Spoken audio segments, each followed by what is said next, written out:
22 December ಈ ತಿಂಗಳು ಅಂದರೆ ಇನ್ನೇನು 2 ಡೇಸ್ ಇದೆ. 22ನೇ ತಾರೀಕಿಗೆ ಫ್ರೈಡೇ ಶುಕ್ರವಾರ ನಮ್ಮ Salaar pan India world movie releasing date.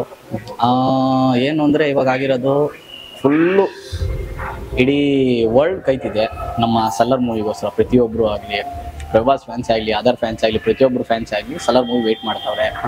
ಅದರಲ್ಲೂ ನಮ್ಮ ಮಾಗಡಿ ರೋಡಿನ ಈ ಅಂಜನ್ ಥಿಯೇಟ್ರ್ ತುಂಬ ಡಿಮ್ಯಾಂಡು.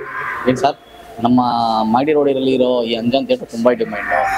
ಯಾಕಂದರೆ ನಮ್ಮ ಜೆ ಆರ್ ನಗರ್, ಚಾಮರಾಜಪೇಟೆ ಕನ್ಸ್ಟ್ರಕ್ಷನ್ಸ್ ಎಲ್ಲ ಬರೋದು ಇಲ್ಲಿಗೆ. ಈ ತೆಲುಗು ಮೂವಿ ಯಾವುದಾದ್ರೂ ಬಂದು ನೋಡೋದು ಪ್ರತಿಯೊಬ್ಬರು ಅಂಜನ್ ಥಿಯೇಟ್ರಿಗೆ ಬಂದು ನೋಡ್ತಾರೆ. ಸೊ ಈಗ ನಾನು ಟಿಕೆಟ್ಗೆ ಅಂತಲೇ ಬಂದಿರೋದು, ನನಗೂ ಟಿಕೆಟ್ ಸಿಗಲಿಲ್ಲ. ಬಟ್ ಸರ್ ಒಂದು ಮಾತು ಕೊಟ್ಟವ್ರೆ, ಕೊಡ್ತೀನಿ ಈವ್ನಿಂಗ್ ಒಳಗಡೆ ಅಂತ ಕೊಡ್ತೀನಿ ಅಂತ ಕೊಟ್ಟವ್ರೆ. ಅದಕ್ಕೆ ಅವ್ರಿಗೆ ಥ್ಯಾಂಕ್ಸ್ ಹೇಳ್ತೀನಿ.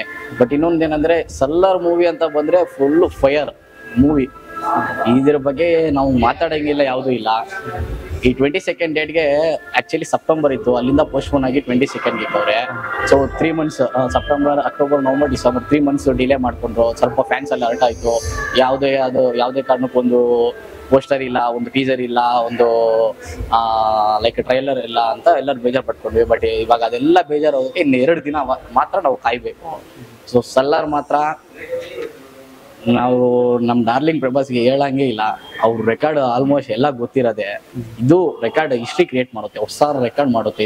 ಇದರಲ್ಲಂತೂ ಮಿಸ್ ಇಲ್ಲ. ಅದು ಆ್ಯಕ್ಚುಲಿ ನಾವು ಫ್ಯಾನ್ಸ್ ಎಲ್ಲ ಕೇಳ್ಕೊಂಡಿದ್ದು ಮಿಡ್ನೈಟ್ 1 o'clock ಒಂದು ಶೋ ಕೊಡಿ, ಫ್ಯಾನ್ ಶೋ ಕೊಡಿ ಅಂತ ಕೇಳಿದ್ವಿ. ಬಟ್ ಆದರೆ ಅವರು ಪರ್ಮಿಷನ್ ಸಿಗಲಿಲ್ಲ, ಲೈಸೆನ್ಸ್ ಇಲ್ಲ ಅಂತ ಹಂಗೆ ಹಿಂಗೆ ಅಂದವ್ರೆ.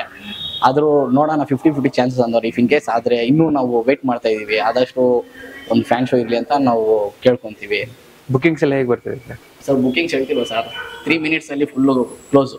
ನಮ್ಮ ಅಂಜನ್ ಟ್ಯಾಕ್ಸ್, ಬೇರೆದೆಲ್ಲ ಥಿಯೇಟ್ರ್ ಇದೆ ಓಕೆನಾ, ಅಲ್ಲಿ ಟಿಕೆಟ್ಸ್ ಎಲ್ಲ ಇದೆ. ಬಟ್ ಅಂಜನ್ ಥಿಯೇಟ್ರ್ ಮಾತ್ರ ತುಂಬ ಡಿಮ್ಯಾಂಡ್ ನಮಗೆಲ್ಲ. ನಮ್ಮ ಗುರಿಪಳ್ಯ ಜೆ ಆರ್ ನಗರ್ಗೆಲ್ಲ ನಮ್ಮ ಅಂಜನ್ ಥಿಯೇಟ್ರ್ ಅಂದರೆ ನಮಗೆ ತುಂಬ ಡಿಮ್ಯಾಂಡು. ಇಲ್ಲೇ ಪ್ರತಿಯೊಬ್ಬರು ನಾವು ಬಂದು ನೋಡಬೇಕು. ಯಾಕಂದರೆ ಇಲ್ಲಿ ಸ್ಕ್ರೀನ್ ಆಗಲಿ, ಸೀಟ್ಸ್ ಆಗಲಿ, ನಮ್ಮ ಸೌಂಡ್ ಆಗಲಿ, ಪ್ರತಿಯೊಂದು ಹೈ ಕ್ಲಾಸ್ ಆಗೈತೆ. ಆ ಮಾಲಲ್ಲಿ ನೋಡೋದಕ್ಕಿಂತ ಇಲ್ಲಿ ಬಂದು ನೋಡೋರು ಪ್ರತಿಯೊಬ್ಬರು ಬಂದು ನಾವು ಇಲ್ಲೇ ನೋಡೋದು. ಈಗಲೂ ನಾನು ಅಷ್ಟೇ, ಬೇರೆ ಥಿಯೇಟ್ರಲ್ಲಿ ನಮಗೆ ಸಲ್ಲರ್ ಸಿಗ್ತೈತೆ, ಟಿಕೆಟ್ಸ್ ಎಲ್ಲ ಆಯ್ತು ಅವೈಲೇಬಲ್. ಬಟ್ ಅಂಜನ್ಗೆ ಅಂತಲೇ ಬಂದಿರೋದು ನಾವು. ಸೌಂಡ್ ಎಲ್ಲ ಎಫೆಕ್ಟ್ ತುಂಬ ಚೆನ್ನಾಗೈತೆ. ಸೊ ಅದಕ್ಕೆ ಅಂಜನ್ಗೆ ಬಂದಿದ್ದೀವಿ. ಇನ್ನೊಂದೇನೆಂದರೆ ಸಲ್ಲಾರ್ ಮೂವಿ ನೋಡಿ, ಒಂದು ಫಿಲಮ್ ಎಲ್ಲ ಮೂವ್ ಆದ ಎಕ್ಸಾಂಪಲ್ ಬಾಹುಬಲಿ ಬಂತು, ಎಂಡ್ ಆಫ್ ದ ಮೂವಿಯಲ್ಲಿ ತೋರಿಸಿದ್ರು ಬಾಹುಬಲಿ 2 ಆಯ್ತು ಅಂತ. ಬಟ್ ಇದು ಬಂದ್ಬಿಟ್ಟು ಇನ್ನೂ ಟೀಸರ್ ಬಂದಿಲ್ಲ, ಟ್ರೈಲರ್ ಬಂದು ಬಿಫೋರ್ ಆಗಿ 2 ಪಾರ್ಟ್ ಆಯ್ತು ಅಂದ್ರು. ಇನ್ನು ಇದು ಈ ಕ್ರೇಜ್ ಎಲ್ಲಿರುತ್ತೆ ಅಂತ ಯೋಚನೆ ಮಾಡ್ಬೇಕು ಎಲ್ಲರೂ. ಬಾಹುಬಲಿ ಪ್ರಭಾಸ್ ಹಿಟ್ ಮೂವಿ ಅಂತ ಅನ್ಕೊಂಡಿರೋದೇ ಸಲಾರ್ನ. ಪ್ರತಿಯೊಬ್ಬರು ಮೈಂಡಲ್ಲಿ ಹಂಗಿತ್ತು. ಆಕ್ಚುಲಿ ನೋಡಿ ಸರ್, ರಾಧೇಶ್ಯಾಮೆ ಆಗಲಿ, ನಮ್ಮ ಸಾಹೋ ಆಗಲಿ, ಆದಿಪುರುಷ ಆಗಲಿ, 3 ಓಕೆನಾ, ಫ್ಯಾನ್ಸ್ ಆಗಿ ಎಲ್ಲರೂ ಚೆನ್ನಾಗೈತೆ ಅಂತಾರೆ. ಅದರ್ಸ್ ಎಲ್ಲರೂ ಪಬ್ಲಿಕ್ ಎಲ್ಲ ಚೆನ್ನಾಗಿಲ್ಲ ಅಂದರು. ಬಟ್ ನಮಗೆ ಈ ಜನ್ರೇಷನ್ಗೆ ಹೆಂಗ್ ಬೇಕೋ ಹಂಗೆ ತೋರಿಸೋರೆ, ನಾವು ಅದು ರಿಸೀವ್ ಮಾಡ್ಕೊಂಡಿಲ್ಲ. ಇನ್ನೊಂದು ಏನಂದರೆ, ಪ್ರಭಾಸ್ ಅಂದರೆ ಪ್ರತಿಯೊಬ್ಬರು ಎಲ್ಲಿದ್ದಾರೆ ಹೇಳಿ, ಬಾಹುಬಲಿಯಲ್ಲೇ ಇದ್ದಾರೆ ಓಕೆನಾ. ಬಾಹುಬಲಿ ಇಮೇಜ್, ಪ್ರಭಾಸ್ ಅಂದರೆ ಅವ್ರು ಬಾಹುಬಲಿ ಆ ಇಮೇಜ್ನಲ್ಲೇ ಇದ್ದಾರೆ. ಅದಕ್ಕಿಂತ ಬಿಟ್ಟು ಸಾವೋ ಡೈರೆಕ್ಟರ್ಗೆ ಹೆಂಗ್ ಬೇಕು ಹೀರೋನ ಹಂಗೆ ಯೂಸ್ ಮಾಡ್ಕೊಳ್ಳೋದು. ಆದಿಪುರುಷ ಡೈರೆಕ್ಟರ್ಗೆ ಹೆಂಗ್ ಬೇಕು ಹಂಗೆ ಯೂಸ್ ಮಾಡ್ಕೊಂಡಿರೋದು. ಮತ್ತೆ ರಾಧೇಶ್ಯಾಮ್ ಹೆಂಗ್ ಬೇಕು ನಮ್ಗೆ ಡೈರೆಕ್ಟರ್ ಹೆಂಗ್ ಬೇಕು ಹಂಗೆ ಯೂಸ್ ಮಾಡ್ಕೊಂಡ. ನಮ್ಮ ಫ್ಯಾನ್ಸೇ ಆಗಲಿ, ಅದರ್ ಫ್ಯಾನ್ಸೇ ಆಗಲಿ, ಒಂದೇ ಒಂದು ರಿಕ್ವೆಸ್ಟು, ಬಾಹುಬಲಿಯಿಂದ ಆಚೆ ಬರಬೇಕು.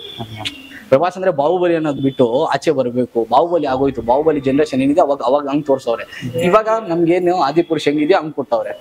ಜನರಲ್ ನಮ್ಮ ಈ ಜನರೇಷನ್ ಏನಿದೆ ಹಂಗೆ ಕೊಟ್ಟವ್ರೆ. ಇವಾಗ ಇದು ಅಷ್ಟೇ, ಸಲ್ಲಾರು ಅಷ್ಟೇ. ಸಲ್ಲಾರ್ ನೋಡ್ಬಿಟ್ಟು ಬಾಹುಬಲಿ ತರ ಇರೋ ತರ ರೆಡಿ ಮಾಡಕ್ಕಾಗಲ್ಲ. ಕನ್ನಡದ ಮೇಕರ್ಸ್ ಎಲ್ಲ ಇರೋದು ಯಾರು ಸರ್? ಮ್ಯೂಸಿಕ್ ಡೈರೆಕ್ಟರ್ ಇರ್ಬೋದು, ಡೈರೆಕ್ಟರ್ ಇರ್ಬೋದು, ಎಲ್ಲ. ಅವರು ರವಿ ಬಸೂರ್ ಮಾತ್ರ ಸೂಪರ್ ಸರ್. ಅವರು ಸೂಪರ್. ಪ್ರಶಾಂತ್ ನೀಲ್ ಅಂತೂ ಬಿಡಿ ಸರ್, ಅವರು ಲೆವೆಲೇ ಚೇಂಜ್ ಆಗೋಯ್ತು. ಅವರು KGF ತೆಗೆದ್ರು. ಮೈನ್ ಮೂವಿ ಅಂದ್ರೆ ನಮ್ಗೆ ಉಗ್ರಂ ಅಂತೂ ತುಂಬಾ ಇಷ್ಟ. ಅದು ಕ್ಲಾಸಿಕ್ ಅಂದ್ರೆ ಕ್ಲಾಸಿಕ್ ಮೂವಿ, ನೆಕ್ಸ್ಟ್ ಲೆವೆಲ್ ಅಲ್ಲ ಅದು. ಆ ಮೂವಿ ಯಾರು ಇಮ್ಯಾಜಿನೇಷನ್ ಮಾಡಿಲ್ಲ, ಹಂಗಿತ್ತು ಸರ್. ನಂಬ್ತಿರೋ ಬಿಡ್ತಿರೋ, ಜಸ್ಟ್ ಲ್ಯಾಪ್ಟಾಪ್ ಅಲ್ಲಿ ನಾನು 12 times ನೋಡಿದ್ದೀನಿ ನಮ್ಮ ಉಗ್ರಂ. ಶ್ರೀಮುರಳಿ ಮಾತ್ರ ಸೂಪರ್ ಆಕ್ಟಿಂಗ್ ಸರ್. ಅದು ಇನ್ನೊಂದು ಶ್ರೀಮುರಳಿ ಜೊತೆ ಅದೇ ತರ ತೆಗಿಲಿ ಅಂತ ನಾವು ಆಸೆ. ವಿರಮ್ ಅಪ್ಡೇಟ್ ಮಾಡಿದ್ರು, ಈ ಸಲಾರ್ ಎಲ್ಲ KGF ತಿರೋದ್ರಿಂದ ಸ್ವಲ್ಪ ಕಮ್ಮಿ ಲೇಟ್ ಆಯ್ತು ಅಂತ. ಹೌದೌದು. ಉಗ್ರಂ ಇನ್ನೂ ಇದೆ ಅಲ್ವಾ, ಅವ್ರದ್ದು 3-4 ಫಿಲಮ್ ಇದೆ. ಅದಾದ್ಮೇಲೆ ಮತ್ತೆ ಶ್ರೀಮುರಳಿ ಇರೋ ಹತ್ರ ಅದು ವೇಟ್ ಮಾಡ್ತಾ ಇದ್ದೀವಿ. ನಮ್ಗೆ ಆಕ್ಚುಲಿ ನಂಗೆ ಶ್ರೀಮುರಳಿ ಅಂದ್ರೆ ತುಂಬಾ ಇಷ್ಟ. ಆಫ್ಟರ್ ಶಿವಣ್ಣ, ಆಮೇಲೆ ಮಫ್ತಿ ಮಾಡಿದ್ರು. ಮಫ್ತಿ. ಅದರಲ್ಲಂತೂ ನೋಡಿ ಹೆಂಗಿದೆ ನೋಡಿ, ಅವರಿಬ್ರು ಕಾಂಬಿನೇಷನ್. ಮೂವಿ ಸೈಲೆಂಟ್ ಆಗೇ ಇರುತ್ತೆ, ಬಟ್ ಒಂದೊಂದು ಸೀನು ಮಾತ್ರ ನಮ್ಗೆ ಇಲ್ಲಿ ಬ್ಯಾಕ್ ಸೈಡ್ ಆಗಿ ಫ್ರಂಟ್ ಆಗಿ ಎದೆ ಡುಮ್ ಅಂತ ಹೊಡ್ಕೊಳಕ್ ಆಗೋ ತರ ಆಗೋಗುತ್ತೆ. ಒಂದೊಂದು ಸೀನ್ ಸೂಪರ್. ಸೆಲೆಬ್ರೇಷನ್ ಪ್ಲಾನ್ ಹೆಂಗಿದೆ ಸರ್? ಸರ್ ಅದು ಹೇಳಂಗಿಲ್ಲ, ಸ್ಪೀಚ್ಲೆಸ್. ಅದು ಮಾರ್ನಿಂಗ್ ನೀವು ಬಂದು ನೋಡಿದ್ರೆ ಅದು ಅವಾಗ ರಿಸಲ್ಟ್ ಆನ್ಸರ್ ಅಲ್ಲಿ ಇರುತ್ತೆ ಸರ್. ಪ್ರತಿಯೊಂದು ಮೂವಿ ಆಗಲಿ ಎಲ್ಲರೂ ಹೀರೋ ಮಾಡ್ಕೊಂತಾರೆ, ಬಟ್ ಅವ್ರವ್ರ ಹೀರೋ ಅವ್ರಿಗೆ ಇಂಪಾರ್ಟೆನ್ಸು. ಈ ಸಲಾರೇ ಆಗಲಿ ಮಾರ್ನಿಂಗ್ ಬಂದು ಇಲ್ಲಿ ನೋಡಿದ್ರೆ ಅದು ಆನ್ಸರ್ ಅಲ್ಲಿ ಇರುತ್ತೆ ಸರ್. ಇಲ್ಲಿ ನೀವು ಕ್ವಶನ್ ಕೇಳಿದಿರಾ, ಅಲ್ಲಿ ಆನ್ಸರ್ ಅಲ್ಲಿ ಸಿಗುತ್ತೆ ಸರ್.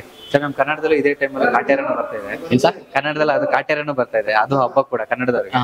ದರ್ಶನ್ ಸರ್ ಸರ್ ನಮ್ಮ ನೋಡಿ ಸರ್, ಕರ್ನಾಟಕದಲ್ಲಿ ಹೊರಟು ಕರ್ನಾಟಕ ಮೂವಿ ನಾವು ನೋಡಿಲ್ಲ ಅಂದ್ರೆ ನಮ್ದು ತಪ್ಪಾಗುತ್ತೆ ಸರ್. ನಾವು ಫಸ್ಟು ಪ್ರಿಫರೆನ್ಸ್ ಕರ್ನಾಟಕದಲ್ಲಿ ಹುಟ್ಟಿರೋದು, ಕರ್ನಾಟಕಕ್ಕೆ ನಾವು ಕೊಡೋದು. ಯಾಕಂದ್ರೆ ನಾನು ತೆಲುಗವನೇ ಆಗಿರ್ಬೋದು, ಓಕೆನಾ, ನಮ್ಮ mother tongue Telugu, but preference ನಾನು ಕನ್ನಡ ಕೊಡ್ತೀನಿ. ಕರ್ನಾಟಕದಲ್ಲಿ ಹುಟ್ಟಿದ್ದೀನಿ, ಕರ್ನಾಟಕ ಊಟ ತಿಂತೀನಿ, ಕರ್ನಾಟಕ ಮುನ್ನ ಮೇಲೆ ನಡೀತೀನಿ, ಕರ್ನಾಟಕದಲ್ಲಿ ಸಾಯ್ತೀನಿ. First preference Karnataka.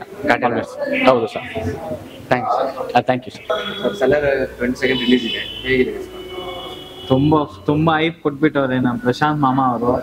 ಕರ್ನಾಟಕದಲ್ಲಿ ಬರೀತೀವಿ, ಏನ್ ಮಾಡೋದು, ಟಿಕೆಟ್ ಬೇರೆ ಇಲ್ಲಿ ಒಂದ್ ಕಡೆನೂ ಸಿಕ್ತಿಲ್ಲ. ಅದರಲ್ಲೂ ನಮ್ಮ ಅಂಜನ್ ಥಿಯೇಟರ್ ಅಂದ್ರೆ ತುಂಬಾ ಇಷ್ಟ. ಸೌಂಡ್ ಎಫೆಕ್ಟ್ಗಳು ಹಂಗಿಂಗ್ ಕೊಡಲ್ಲ, ಸೀಟ್ಗಳು ತುಂಬಾ ಚೆನ್ನಾಗೈತೆ. ಸೌಂಡ್ಗೆ ಅದ ಬೇಜಾರಾಗ್ಬೇಕು ಅಷ್ಟೈತೆ, ಹಂಗೆ ಇಕ್ಕಿರ್ತಾರೆ ಸೌಂಡ್ ಐಪು. ಟಿಕೆಟ್ಗಳೇ ಸಿಕ್ತಿಲ್ಲ, ಏನ್ ಮಾಡೋದು, ಅದೊಂದೇ ಬೇಜಾರು. ಆಫ್ಟರ್ ಬಾಹುಬಲಿ ಇದೇ ಎಕ್ಸ್ಪೆಕ್ಟೇಷನ್ ಏನಂತ? ಆಫ್ಟರ್ ಬಾಹುಬಲಿ ಅಂದ್ರೆ ಬೇರೆ ಫಿಲಮು ಚೆನ್ನಾಗೈತೆ. ಅದು ಆದಿಪುರುಷ ಆಗ್ಲಿ, ಸಾಹೋ ಆಗ್ಲಿ, ರಾಧೇಶ್ಯಾಮ್ ಆಗ್ಲಿ, ಅದು ಏನಂದ್ರೆ ನಮ್ ಜನಗಳಿಗೆ ಅರ್ಥ ಆಗಿಲ್ಲ, ತಗೊಳಕ್ ಬಂದಿಲ್ಲ.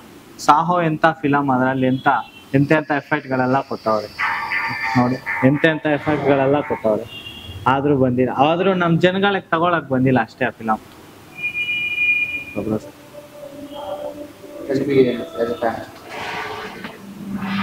ನನಗೇನ್ ಅನ್ಸುತ್ತೆ ಅಂದ್ರೆ ದಿ ಬೆಸ್ಟ್ ಮೂವೀಸೇ ತೆಗಿತಾ ಇದಾರೆ. ಪ್ರಭಾಸ್ ಅವರು ಟ್ರೈ ಮಾಡ್ತಾ ಇದಾರೆ. ಇಟ್ಸ್ ಅದು ಏನ್ ಮಾಡಕ್ಕಾಗಲ್ಲ. ಡೈರೆಕ್ಟರ್ ಹೆಂಗ್ ಹೇಳ್ತಾರ ಅವರು ಆಕ್ಟರ್ ಹಂಗೆ ಬಿಹೇವ್ ಮಾಡ್ಬೇಕು, ಹಂಗೆ ಆಕ್ಟ್ ಮಾಡ್ಬೇಕಲ್ಲ. ಸೋಲ್ ನೋಡೋಣ. ಸಲಾರ್ ಅಂತೂ ಬಿಗ್ ಹಿಟ್ ಕೊಡುತ್ತೆ. ನೆಕ್ಸ್ಟ್ ಮುಂದೆ ಬರೋ ಮೂವೀಸ್ ಅಲ್ಲಿ ಚೆನ್ನಾಗಿ ಮಾಡ್ತಾರೆ. ಇನ್ನ ಪ್ರಭಾಸ್ ಅವ್ರ ಕಂಬ್ಯಾಕ್ ಚೆನ್ನಾಗಿರುತ್ತೆ. ಸಲಾರ್ ವೆಯ್ಟ್ ಮಾಡ್ತಾ ಇದೀವಿ. ಆಕ್ಚುಲಿ ಪೋಸ್ಟ್ಪೋನ್ ಆಗಿ ತುಂಬಾ ಬೇಜಾರಾಯ್ತು. ಆದ್ರೂ ಇನ್ನೊಂದ್ 2 ದಿವಸ ಅಲ್ಲಿ ರಿಲೀಸ್ ಆಗುತ್ತೆ. ಎಲ್ಲ ನೋಡಿ ಸ್ಕ್ರೀನ್ಸ್ ಬಂದು ಅಂಜನ್ ಥಿಯೇಟರ್ಗೆಲ್ಲ